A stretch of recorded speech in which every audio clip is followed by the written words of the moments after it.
Hello and welcome to the Total Entertainment Podcast with me, Paul Collis. And today we've got Kasabian performing live at the Cardiff International Arena. Now it's a medium-sized show. Well, I say medium-sized. It's 4 trucks, but it's looking pretty big for being a 4-truck show. So currently they're still under serious construction, but it's getting there. So we have stage left and stage right, the PA stack, which is 2 wide and 12 deep, and they're currently building the stacks for the subs, and I'm not sure if they're being flown or if they are being put down as walls, but at the moment it's looking like they're actually flying some of this. It's just getting ready to go up. So the line arrays themselves are not quite in the air yet. They are built and they're hanging at a working height.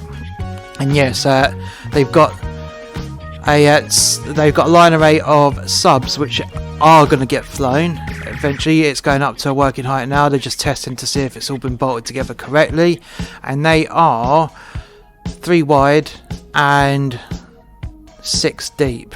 It's a lot of subs in the air. And it looks like to the side of the stage at a 45-degree angle, you have some more subs that are going to possibly be flown, or they're going to stay put where they are. And they are currently... No, they're not subs. They're actually the line arrays are just a different size line array, actually. So those are going to be set back at 45 degrees, pointing outwards. And they are 2 wide and 4 deep. This will be replicated on the other side of the stage. I'm unaware if they are going to be subs in front of the stage. We shall find out soon enough. Now the stage itself is different. It's a nice different setup. They've got what's called a thrust, and that is basically a section of stage that comes out. So it's 2 panels deep and 2 panels wide, with a set of treads either side of the thrust. So they will be coming up and down from the pit at some point. I'm not sure if that's going to be an entrance or if they're going to go down and jump out of the pit to the crowd. I'm unaware of what's happening there at present. Now on stage, the trusses are being set up in a slightly different way. Now, what is that? Well, they're building a grid system. So you've got some heavy trusses at the front and back of the stage, and one at the middle, and in their normal horizontal position. But you've also got the light trusses that are going to connect to this grid and go in the vertical position, and you have 6 of these cross trusses. I'm unsure what fixtures are on these, as they were being forked up as I was coming into the building, and with them being the way they are possibly on a kinesis system which will let them pitch. Let them pitch up and down, so they'll retrim the heights of these possibly at some point during the evening. We shall see. I mean, for me, that's probably what they're going to do, because otherwise, why would you have a grid system like this? And to just light downwards? That's just a waste of lights. And it looks like there are some LED squares on there, and when I say LED squares, we're talking about 2 meters by 2 meters at regular intervals. So it does indicate to me that these cross trusses are going to be on a kinesis system, so they can retrim to different heights for different lighting effects. Currently, they're building a load more base bins. And there's possibly going to be 1 base bin in front of the truss, in front of the thrust, but we shall see. So it's all hands on deck, and this show is far from being built. So we're going to get off on a little break, and we're going to come. And when we come back, we're going to go over the history of Kasabian. We'll be back after this.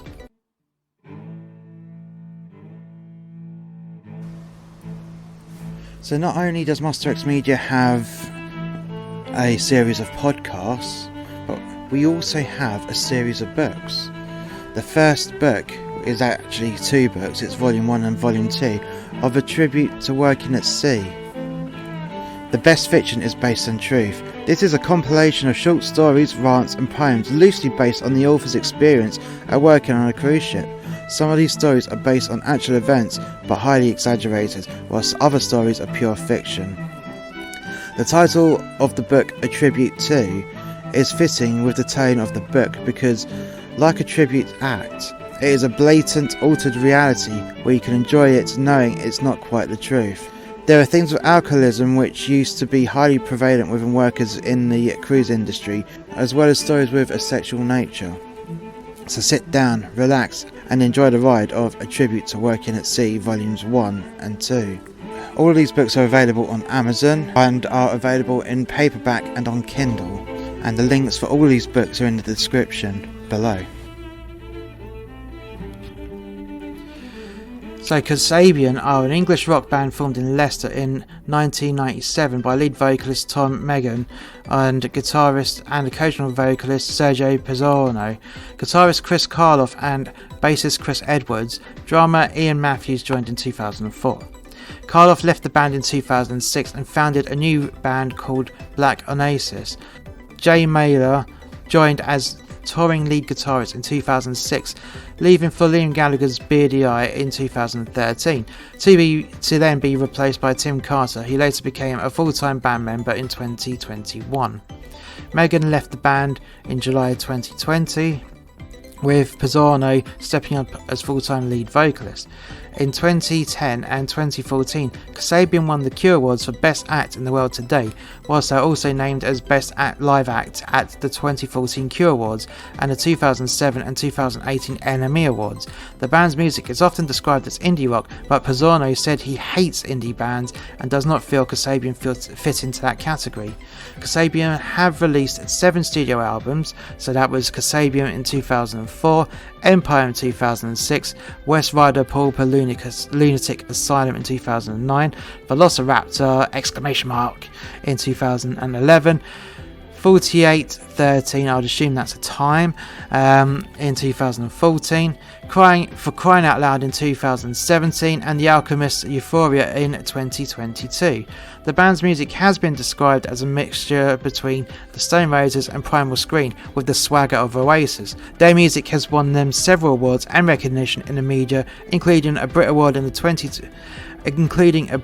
2010 for Best British Group, and their live performances have received praise, the most notable of which is their appearance as headliners in the 2014 Glastonbury Festival. Their debut album was released in the UK on the 13th of September 2004, receiving good sales and generally positive reviews. During the recording, the band lived in a farmhouse near Rutland Water to avoid being disturbed. Kasabian featured at Glastonbury Festival in 2005 on The Other Stage.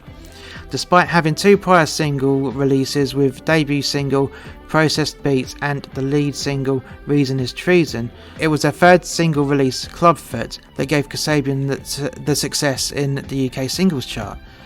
The song, which was written in the early years of Kasabian, went on to enjoy both critical and commercial success and being performed at nearly every Kasabian live performance since its release. During this period, various drummers played with Kasabian, including the current keyboard player Ben Keeley, DJ Dan Ralph Martin, Martin Hall Adams, brothers Mitch and Ryan Glover, and some others. Whilst recording in Bristol, the band met Ian Matthews, who plays on Processed Beats, Butcher Blues, Beneficial Herbs, and possibly some other songs in the debut album and B-sides. He was asked to tour with them in 2004 and became a permanent member in April 2005, and the album was produced by Jim Abyss. During the recording of Kasabian's second album, Empire, Christopher Karloff, one of the band's chief songwriters, had artistic and creative differences and was asked to leave the band, according to the band's website. Although there is evidence to suggest he left due to personal circumstances, in 2013 he confirmed that the differences in the musical direction and personal unresolved things led to his departure. Ultimately, he contributed to 3 of the songs on Empire, including the self-titled first single. The album, which was co-produced by Jim Abyss, was released in the UK on the 28th of August in 2006. Empire was released as the first single from the album and reached number 9 in the UK singles chart. Shoot the Runner reached number 17 in the same chart. A third single, Me Plus One, was released on the 2nd of January 2007. Kasabian won the Best Live Act award in the 2007 NME Awards.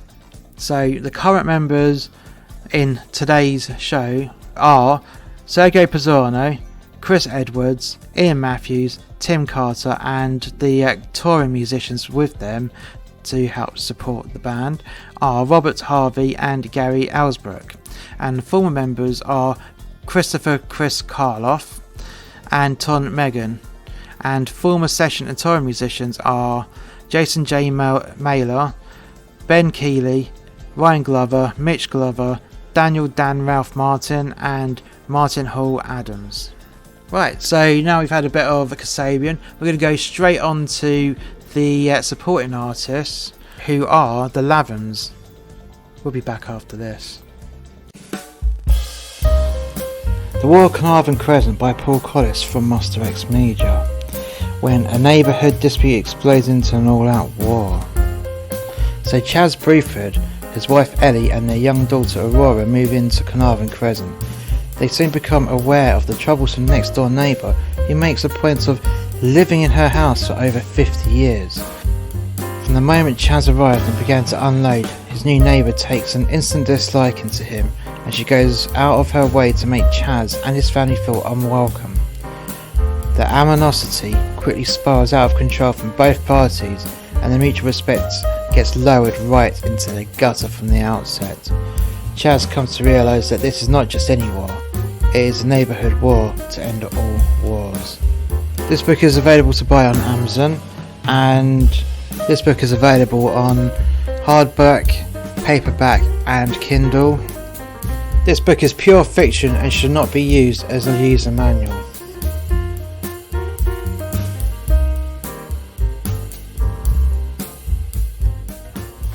The Lavins are an English indie band from Wigan, Greater Manchester. They are formed of singer, songwriter and guitarist Alex Moore, lead guitarist Scott Conception and drummer Ryan Durrans, and are managed by Alfie Skelly. The original lineup included bassist Johnny Conliffe before his departure from the group in October 2022. They formed in April 2018, having met at the Music Project in the local district of Pemberton after they chose to place them in the same project group, and within a year they signed with Island Records. They released their debut album How Beautiful Life Can Be on the 24th of September 2021, and it debuted at number 1 on the UK Albums Chart on the 1st of October 2021. So their discography is How Beautiful Life Can Be, released on the 24th of September 2021 under Island Records, and their second studio album is From Nothing to a Little Bit More, which will be released on the 24th of February in 2023 under Island Records. And they've done 2 live records, Live from Sefton Park, which was released on the 2nd of June in 2021 under Island Records, and Live at the Blackpool Tower on the 12th of June, released on the 12th of June 2021 under yet again Island Records. And we've got some EPs, Up Fuck Lutum, obviously with omelettes and whatnot, so that was released on the 14th of August 2019. The Lavins released on the 24th of September 2019. Fight On released 24th of January 2020. The Memories We Make released on the 26th of June 2020. Ghosts released on the 30th of October 2020, and How Beautiful Life Can Be Sides. Oh, very clever that. Released on the 23rd of September 2021. And their singles are Artificial Screens, The Great Escape, Villainous Victorian in 2018. 2019 you had The Place at Oh Yours, Crying Out, and I Know That Much. And in 2020 they released Fight On, The Snake, All My Life, I See Your Ghost. And 2021 they released How Beautiful Life Can Be, The Great Escape, 2021 Master, I'll Get By, and Krampus. And in 2022 so far, they've released Sad Face Baby and Say My Name. Right, so now we've had a little bit of background from both Kasabian and the Lathams. So now we've listened to a little bit of background on the Lathams, we're going to get straight onto their performance. We'll be back after this. Check the mic and make sure it sound right, boys. Master X Media presents Lord of the Memes, Bad Dog, Farmer Frank's Filthy Fucking Farm, and Bonnie Bouncing Baby Bastards. All three of these books are meme books, and they come up with some pretty brutal and hilarious memes, which are definitely not for children or the easily offended. These are ideal gifts for Secret Santa, Father's Day, or even birthday presents for the fun-loving man. So why not take a chance and make his day when he gets to read a Lord of the Memes meme book. All three books are available on Kindle, hardback and paperback on Amazon.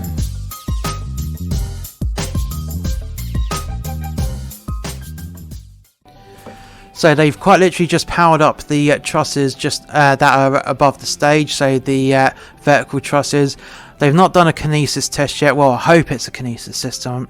As I said earlier on, it'll be a waste if it's in that plane and they don't retrim the trusses to different heights. But hey, that's just life. We'll work it out when we can work it out.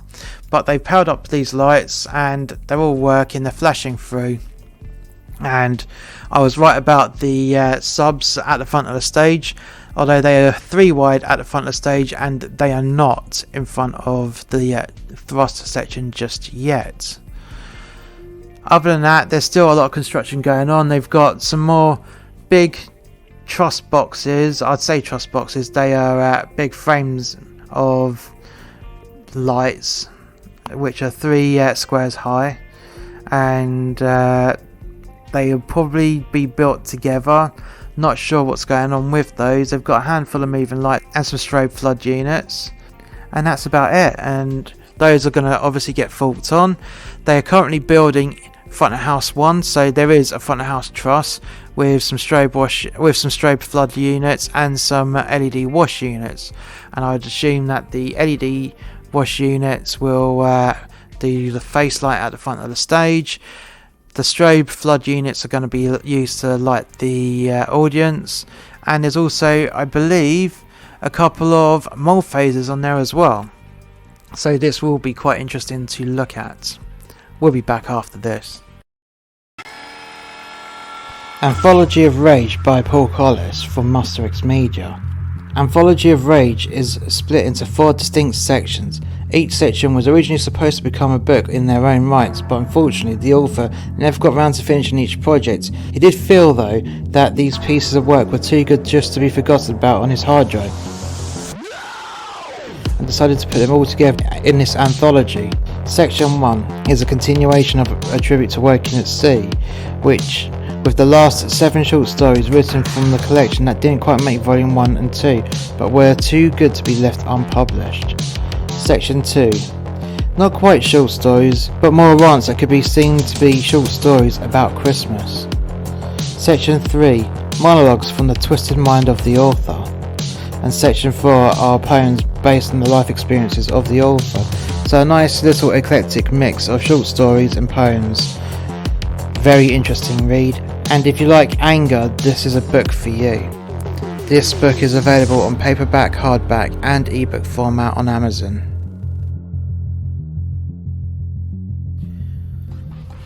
And we're back. So the construction is near enough complete on the stage, and I was right, the vertical truss orientation are on kinesis system. They do pitch up and down, and they will retrim at certain points during the show.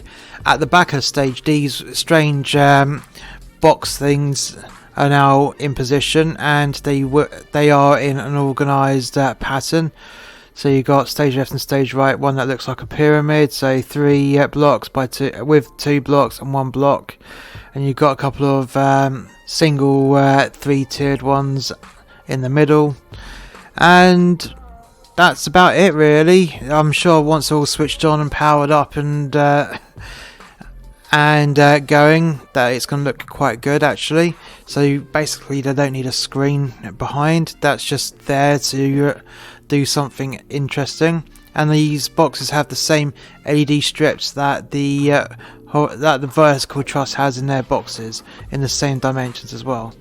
Stage left and stage right, you have a screen, which is basically a projector platform behind the screen we're projecting.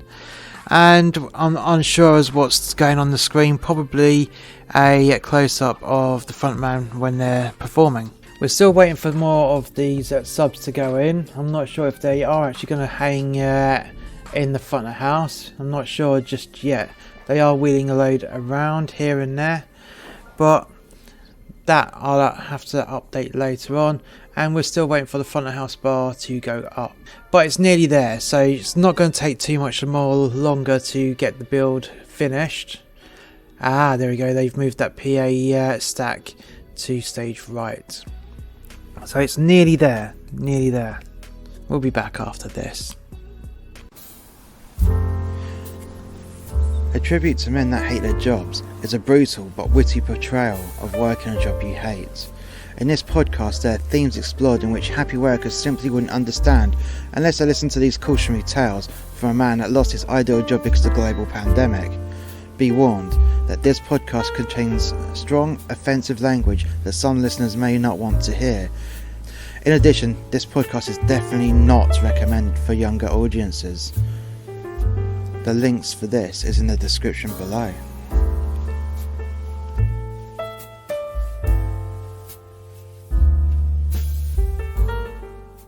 And we're back. The Lathams, well, they were set up down at stage centre, so in front of a black kabuki, and that basically gave them the front proportion of the stage, so the first quarter of the stage, shall we say, for argument's sake. And they kept within the centre, so they stayed near enough rooted to the same position. There wasn't much movement from the band, which some bands like to do, other bands don't. Other bands like to run around. But hey, that's how it goes. Anyways, I digress. On at the back of their little setup, you had all their amplifiers for the guitars on their own personalised flight cases, which I thought was a nice little touch, especially if you've not got a logo on your backdrop, because it's not your backdrop. No, because the kabuki belongs to Kasabian. But, you know, each to their own. But no, it was a nice little effect that they had going. The lighting for their set was basic, and it was deliberately kept basic because it was Kasabian's lighting rig, so they didn't have much for the lighting. Well, downstage there wasn't much. You had the two side booms, stage left and stage right, and they had a handful of spot units from the vertical plane trusses. So they had a spotlight on each of those first squares, and an LED strobe flood unit on each runner truss as well. Then on the front of house trusses, they had a few moving light spots for a bit of face light, and then they had all the other units on that front of house bar pointing into the audience. So yet again, every part of their set was a basic lighting setup. The lights are near enough static on the stage because they just wanted to be seen, and the remainder of the lights, they were just being blasted into the audience to give them a nice dancey atmosphere and feel to it, which it worked really well because you had a lot of movement from the audience, but we'll get onto that in a moment. Now, sound wise, they had a seriously good sound engineer. I mean, properly good. I mean, we're talking about serious gold standard, definitely 22 karat gold standard on the clarity, because it was a nice balanced mix. You could hear absolutely every instrument and every vocal, nothing competing with each other but blending in very, very nicely, and it was just very good and easy on the ears to listen to, and the volume was a good volume as well. Performance wise, the Lathams had a really good stage presence, which had the audience dancing away from start through to the finish, and coming from me who hasn't heard any of their songs, I thought they did really well. Good vocal ability with the lead singer, and great skills on the instruments, on the guitars and the drums. Very great, very well rehearsed, and very sharp. Very sharp. It was a very good surprise, to be honest. Because when you come across a support band that you haven't heard of, then you're always umming and ahhing. See how, are they good? The first few songs weren't great, but unlike that, the Lathams were the complete opposite. They had a very strong set, they played their songs very well, and everyone enjoyed themselves, from the band to the audience and to the crew as well. You could tell that there was a great atmosphere on stage and in that arena as well. And the audience, they loved them. They really loved them. Every song had a cheer, people, yet again, dancing, and some people singing along. So that is the best reaction that any support artist can get. It definitely goes to show that they are on their way to becoming a very good headline act. Only time will tell, but I don't think it'll be too much more time before they can. We'll be back after this. The name's Vert, Percival Reginald Vert, and I run the PR-Vert detective agency. The year is 2055 and the police have been defunded. So if you need a police investigation, the police will charge you 1,000 big ones a day. Because of this, the government introduced the P.I Act, where the private investigators can undercut the police so justice can become affordable. These are my case files.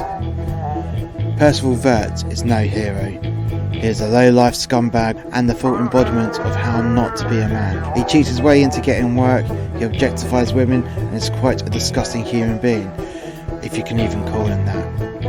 Gumshoe is intended to poke fun at everyone that takes life too seriously and directly towel whips the modern day Puritans in the balls because they've forgotten the fact that when something isn't funny in real life, it's probably hilarious in the land of fiction. Come and listen to Gumshoe every Wednesday. The links are in the description below. And we're back. So Kasabian, wow. Their intro was an interesting one. So the house lights went down and you could hear the intro starting up, and it just seemed to be I'm not sure what song it was that they used to do the intro to, but it was very, very bassy, and it started off dark, and then you had the front house units, all the profiles and wash units in tight focus, giving off nice beams everywhere, lighting up the audience. And then as the first big white blast of strobe lights come from the back of the stage, the kabuki dropped, and then with a white flash the VT intro started with it saying "Are you ready?" and going into a bit of a Matrix feed, which went on throughout, I have to say. And some more serious bass noises come on, getting faster and faster and faster, and then the drama started up and the lead singer appeared on the thrust of the stage with a complete red wash and white strobes. Every time there was a sound from the bass, there was a flash of strobes, and it did look intense and brilliant on the intensity. It was a nice blinding light. So lighting wise, with the vertical plane trusses and the LED squares, they gave off what I would consider a modern take on an 80s theme. And design wise, in the 80s there's always neon, so old technology that you don't use anymore because it's high power usage and whatnot, but you'd have the bright coloured neons in squares and whatnot at the back of your set. So they replicated that with modern technology such as these LED strips, and they were blinders. They were really, really bright and intense, as well as having the LED strobe floods. They were real intense, and it was great to see. You had all these squares up on the vertical plane trusses, which then angled down towards the back, towards the floor of the stage at the back, and then underneath those you had these square towers that I was talking about on the build section, which are also covered in these LED squares. and it looked very great. There's a lot of symmetry used, and a lot of vibrant, bright colours as well. And it did look really, really amazing. And it didn't light up as a square. You could have the whole square, you could have just the left side, or the right side, or the up, or the down, or a combination of any of the 4 different planes of that square. And with that, all over the height of the lighting rig, down to the bottom of the stage, it just had a real great, intense, retro look to it. And I loved that. I love stuff like that. And on top of that, you had the moving lights on the floor, on the side booms, and you had the strobe floods as well. So they had a lot of adaptability within this lighting rig, and it looked amazing. You'd have to see the photos that I put up on Instagram by visiting Monster X Media on Instagram, and they're all there. Took quite a few, and I got a video clip as well without any sound on purpose, so people can see what the lights look like without ruining the vibe of the actual show, if you're still waiting to see the show. But it looked amazing. It really did look amazing. So sound wise, yet again, impeccable sound, impeccable mix, and it was even better and more sharper than the Support Act, which was a 22 karat gold on the clarity. I would consider that Kasabian's sound engineer was definitely on the money. He was definitely platinum quality, and wow, everything was crystal clear. You could hear the distinction between every instrument. Nothing was fighting against each other. Everything was perfectly balanced from every single instrument to all the vocals, and it was great. It was great to listen to. I would say it's better than CD quality. That's how great that quality was, and the clarity, superb. You just couldn't ask for a better sound engineer, I have to say. And I would put money on it that whoever is the sound engineer on Kasabian's show, someone got let down for another show and probably got salty that they couldn't have him. That's how great he was, in my personal professional opinion. And the AV, okay, so most of the AV was on the cameras, which then got mixed into the Matrix feed as well from time to time. So a nice little bit of VT with a nice bit of screen mixing with the computer, and it had a nice little touch to it. Although, to be fair, it wasn't needed for that, but it was a nice little additional effect to the rest of the show. Really, really great. Now, how a Kasabian? Well, top form. And if you're a Kasabian fan, you got serious value for money. If you weren't a Kasabian fan, well, you definitely had a good show. So if you were someone that wasn't a fan but got dragged along by your partner, you got a really good entertaining show. And for me, the highlight of that show was when they did their version of Daft Punk's One More Time. That was great. It was fun to watch, where you had the lead singer go down the stairs on the thrust into the pit, and then there's some strategically placed routed boxes and when I say routed, they put these boxes that were then bolted to the mojo barrier, so when he climbed up on the boxes, so he could be visibly seen in the pit and singing in the pit, right up close to the audience. There was no chance of it tipping over and him looking like a tip if he fell down. So a lot of due diligence there from the production team and the crew who put that in. Very well done. And how did the audience receive Kasabian? They loved them. There's nothing else I could say. They absolutely loved them. They had them singing. Kasabian had their audience singing along, dancing along, at one point opening up a mosh pit, and the whole house was full of atmosphere. An absolute treat to watch. Absolute treat. If you've liked today's podcast, please hit like, subscribe and share. And if you haven't already done so, want to check out more content from Monster X Media by clicking the link in the description below. And we shall catch you next time. Bye for now.